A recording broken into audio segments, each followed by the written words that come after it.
बुलढाणा जिल्ह्यात सोयाबीन पिकावर हुमणी अळीचा प्रादुर्भाव झाल्यानं उभं पीक सुकलं, शेतकऱ्यांवर दुबार पेरणीचं संकट। हिंगोली जिल्ह्यामध्ये पावसाअभावी सोयाबीन पिकांची वाढ खुंटल्यानं शेतकरी चिंतेत। खुदनापूर गावातील शेतकऱ्यांना 4 एकरवरील सोयाबीन पिकावर फिरवला वखर।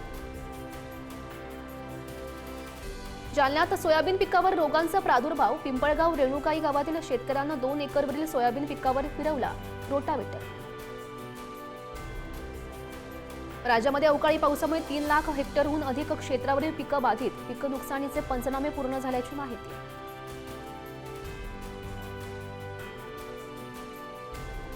खानदेशात मागील काही दिवसांपासून पावसाची दडी। पावसाअभावी पिकांची वाढ खुंटत असल्यानं शेतकरी चिंतेत। जालन्याच्या अंबड तालुक्यात मोसंबीवर मगरी रोगाचा प्रादुर्भाव। मोसंबीची फळगळ होत असताना शेतकरी चिंतेत। रत्नागिरी जिल्ह्यात शेतकरी पारंपरिक शेतीकडे वळावा यासाठी चिखल नांगरणी स्पर्धा। नांगरणी स्पर्धेत अनेक स्पर्धकांचा बैलजोड्यासह सहभाग।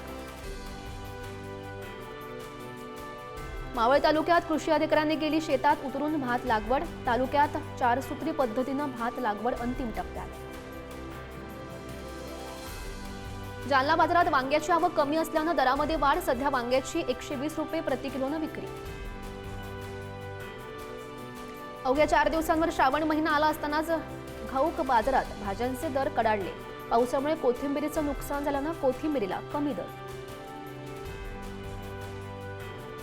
नागपूर जिल्ह्यात पीक विम्याकडे शेतकऱ्यांनी फिरवली पाठ। जिल्ह्यातील 3.5 लाख शेतकऱ्यांपैकी केवळ 8,500 शेतकऱ्यांनी काढला पीक विमा। मावळ तालुक्यातील बेबड डोहळ या गावात पार पडला कृषी कन्या शेतकरी मेळावा। मेळाव्यात शेतीविषयक योजना आणि पीक उत्पादकता वाढवण्याबद्दल दिली माहिती।